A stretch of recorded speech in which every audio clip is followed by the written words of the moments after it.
सभी को नमस्कार दोस्तों। आज के इस वीडियो में मैं 3 स्टॉक के ऊपर बात करने वाला हूं और इन तीनों स्टॉकों के रिजल्ट ऑलरेडी फ्राइडे को आ चुके हैं और इनके जो इम्पैक्ट हैं वो मंडे के सेशन में पड़ने हैं। तो ये सबसे पहले आप जील का चार्ट देख रहे हैं और जील का जो प्राइस बंद हुआ है फ्राइडे में वो 196.55 के आसपास बंद हुआ है, यानी 196.50 जील का प्राइस बंद हुआ है।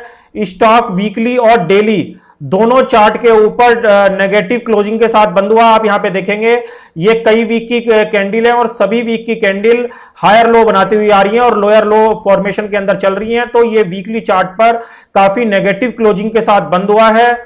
और ऐसे ही अगर मैं इसकी डेली चार्ट देखूं तो डेली चार्ट पे भी स्टॉक एक नेगेटिव कैंडल के साथ बंद हुआ। आप यहां पे देखेंगे यहां पे ये कितना बड़ा प्राइस रिजेक्शन देने के बाद बुधवार में, और उसके बाद स्टॉक फिर अगले 3 दिन के अंदर नेगेटिव क्लोजिंग के साथ बंद हुआ।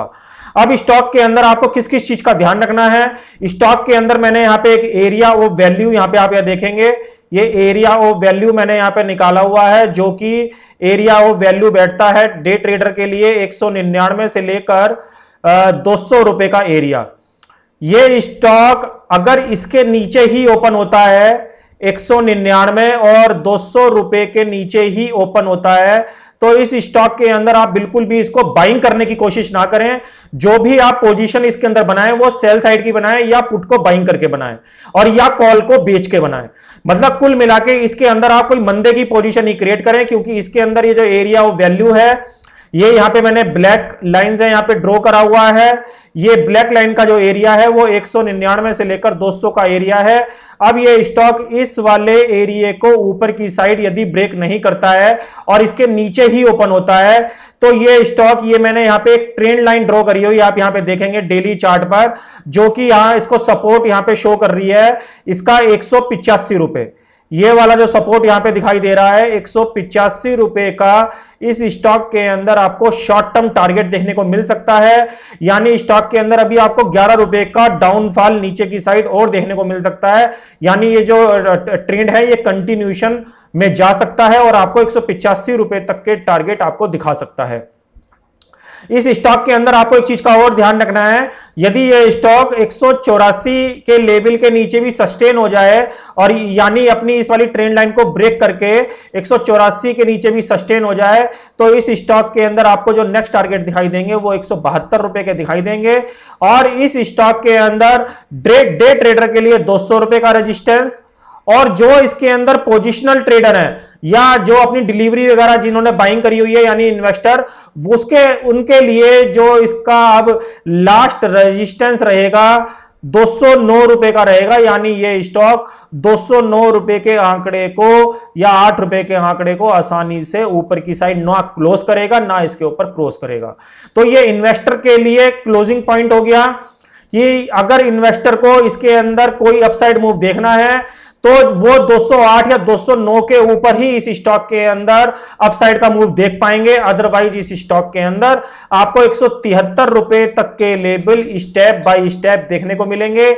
यानी इस करंट लेवल से 185 रुपए और 185 रुपए के नीचे 173 रुपए तक के लेवल आपको इस स्टॉक के अंदर दिखाई देंगे। इस स्टॉक का जो ट्रेंड है वो डेली चार्ट पर, वीकली चार्ट पे काफी नेगेटिव बंद हुआ है। तो इस चीज के मद्देनजर रखते हुए मैं आपको ये करंट पोजीशन में, ये करंट लेवल मैं आपको इस स्टॉक के बता रहा हूं। अगले स्टॉक का नाम है टाटा पावर। टाटा पावर का जो चार्ट है वो वीकली चार्ट, अगर मैं बात करूं आपसे तो वीकली चार्ट के ऊपर टाटा पावर का जो स्टॉक है बहुत ही स्ट्रॉन्ग ट्रेंड के अंदर बंद हुआ है। ये आप लास्ट 2 वीक की कैंडल यहां पे देख रहे हैं जिसके अंदर स्टॉक 135 रुपए के आसपास बंद हुआ है। स्टॉक के अंदर, इस स्टॉक के अंदर भी डेली और पोजिशनल दोनों सपोर्ट और रेजिस्टेंस मैं आपको बता रहा हूं। इसके अंदर आप ये ध्यान रखें कि डेली चार्ट पे यदि मैं आपसे बात करूं, सबसे पहले मैं आपको इसका हिस्टोरिकल रेजिस्टेंस बता देता हूं। इसका जो हिस्टोरिकल रेजिस्टेंस है इस स्टॉक के अंदर 2008 और 2009 का, इस स्टॉक के अंदर 143 से लेकर 145 का एक रेजिस्टेंस इस स्टॉक के अंदर दिखाई दे रहा है कि अगर ये स्टॉक इस वाले रेजिस्टेंस को भी पार कर ले तो ये स्टॉक आपको अपने ऑल टाइम हाई यानी 155 रुपए के लेवल पे जाता दिखाई देगा, जो कि इसका जो ऑल टाइम हाई है वो 157 रुपए का हाई है ये वाला। तो इस स्टॉक के अंदर मंदी के चांसेस कम और ऊपर जाने के चांसेस ज्यादा हैं, बशर्ते कि ये 143 से लेकर 145 रुपए का जो इसका हिस्टोरिकल रेजिस्टेंस है ये इसको क्रॉस कर ले। करंट में जो प्राइस बंद हुआ है वो 135 रुपए के आसपास बंद हुआ है स्टॉक का। यदि मैं डेली चार्ट पे बात करूं तो डेली चार्ट पे स्टॉक के अंदर जो डे रेजिस्टेंस, जो डे सपोर्ट निकल के आ रहा है वो 130 से लेकर 131 का सपोर्ट रहेगा, जो मैंने ग्रीन वाला एरिया यहां पे मार्क करा हुआ है। ये स्टॉक इसके नीचे ट्रेड नहीं करना चाहिए, और यदि ये इसके नीचे ट्रेड करता है तो मैक्सिमम केस में ये स्टॉक आपको 125 रुपए तक के लास्ट नीचे के लेवल दिखा सकता है, मगर ये इसका लास्ट लेवल होगा। स्टॉक का भाव जो बंद हुआ 135 रुपए के आसपास बंद हुआ है। डेली चार्ट पे भी स्टॉक काफी अच्छे ट्रेंड के अंदर बंद हुआ है। ये तीनों चार्ट यानी वीकली, डेली और मंथली तीनों चार्ट के ऊपर एक स्ट्रॉन्ग पैटर्न के अंदर चल रहा है। तो इस स्टॉक के अंदर आपको एक अच्छी खासी तेजी देखने को मिल सकती है। मतलब कहने का मतलब यह है स्टॉक यहां से मिनिमम 145 रुपए और 145 रुपए, क्योंकि इसका 2008 और 2009 का एक हिस्टोरिकल रेजिस्टेंस है, तो इसको काटने के बाद स्टॉक के अंदर आपको ऑल टाइम हाई कटते हुए दिखाई देंगे, जो कि 157 और 158 रुपए के आसपास के हैं। तो इस स्टॉक के अंदर आप नजर बना के रखें। यदि ये स्टॉक अपने इसी लेवल या इससे ऊपर खुलता है तो इस स्टॉक के अंदर भी आप बाइंग के बारे में सोच सकते हैं। ये स्टॉक आने वाले दिनों में आपको 145 और 146 के शॉर्ट टर्म टारगेट आपको ऑलरेडी अगले हफ्ते दिखा देगा। तो इस स्टॉक के अंदर भी आप नजर बना के रखें। अगले स्टॉक का नाम है सेल, और आप ये सेल का चार्ट देख रहे हैं। सेल के अंदर भी ये वीकली चार्ट मैं आपको दिखा रहा हूं। हालांकि सेल पहले से ही बैन में चल रहा है, तो जो लोग इन्वेस्टर हैं वो इसके अंदर काम कर सकते हैं, क्योंकि स्टॉक जो है बैन पीरियड के अंदर चल रहा है। स्टॉक के अंदर आपको एक चीज का ध्यान रखना है कि स्टॉक वीकली चार्ट पर एक अच्छे ट्रेंड के साथ बंद हुआ है, जो कि 141 रुपए का लेवल है।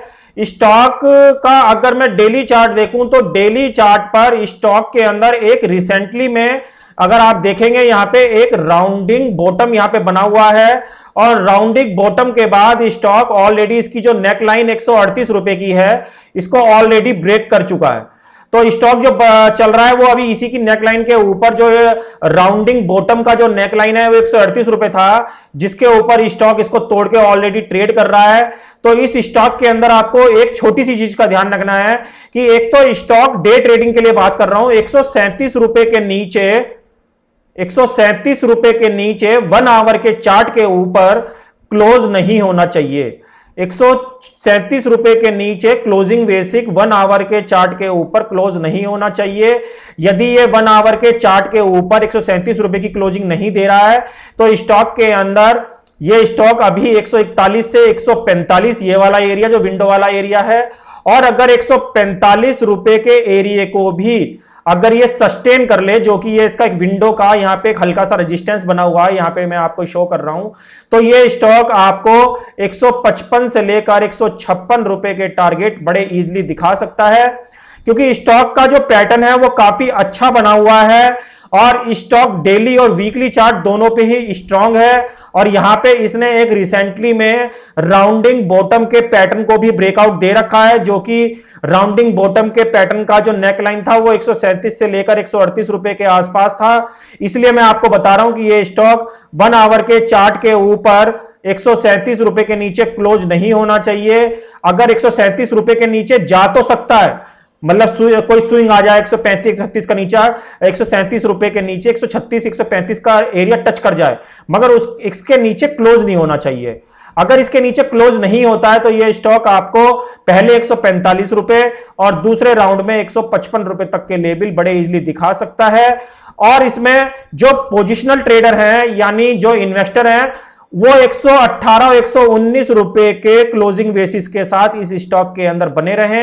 ये स्टॉक काफी अच्छा मेटल का स्टॉक दिख रहा है, और इस स्टॉक के अंदर आपको आने वाले दिनों में काफी अच्छे जंप आने वाले दिनों में देखने को मिल सकते हैं, क्योंकि स्टॉक आपने देखा होगा लास्ट मंथ भी बैन पीरियड में था और इस मंथ भी बैन पीरियड में है, और जो भी स्टॉक बैन पीरियड में आते हैं वो स्टॉकों के अंदर कोई ना कोई अच्छा मूव देखने को मिलता है, क्योंकि उसके अंदर डेली कोई भी ट्रेडर पार्टिसिपेट नहीं कर पाते। तो जो बड़े एफआईआई डीआईआई होते हैं वो स्टॉक को कहीं ना कहीं बाइंग कर करके ऊपर की साइड ले जाने की कोशिश करते हैं। तो इस स्टॉक के अंदर भी आप नजर बना के रखें। दोस्तों इस वीडियो के अंदर मैं एक डिस्क्लेमर और देना चाहूंगा कि ये जो तीनों स्टॉक के चार्ट हैं ये मैंने आपको करंट चार्ट और करंट पोजीशन के हिसाब से आपको एक्सप्लेन करे हैं। फ्यूचर में यदि मंडे को यदि कोई स्टॉक बहुत ज्यादा गैप अप और गैप डाउन हो जाए तो ये सारी कंडीशन पर्टिकुलर उस स्टॉक के अंदर फेल हो जाएगी और ये चीज यहीं पे खत्म हो जाएगी। ये चीज जितनी भी मैंने आपको एनालिसिस करके बताई है ये मैंने आपको नॉर्मल कंडीशन के अंदर बताई है, जबकि स्टॉक सेम इसी लेवल के 2 4 5 रुपए ऊपर नीचे या ऊपर खुले। तो दोस्तों आशा करता हूं इस वीडियो में बताया हुआ कंटेंट यदि आपके कहीं काम आए तो वीडियो को लाइक करें और शेयर करें। दोस्तों जो लोग हमको इंट्राडे फॉलो करना चाहते हैं वो मेरे ट्विटर और टेलीग्राम पे जाके मुझको फॉलो कर सकते हैं। इन सभी के लिंक आपको वीडियो के डिस्क्रिप्शन में मिल जाएंगे। यहां पे मैं डे टू डे बेसिस पे स्टॉक इंडेक्स और वर्ल्ड मार्केट के और कमोडिटी मार्केट के अपडेट डालता रहता हूं। तो जो लोग इनको फॉलो करना चाहते हैं इनके लिंक आप वीडियो के डिस्क्रिप्शन से ले सकते हैं। दोस्तों मिलते हैं अगले वीडियो में, तब तक के लिए नमस्कार।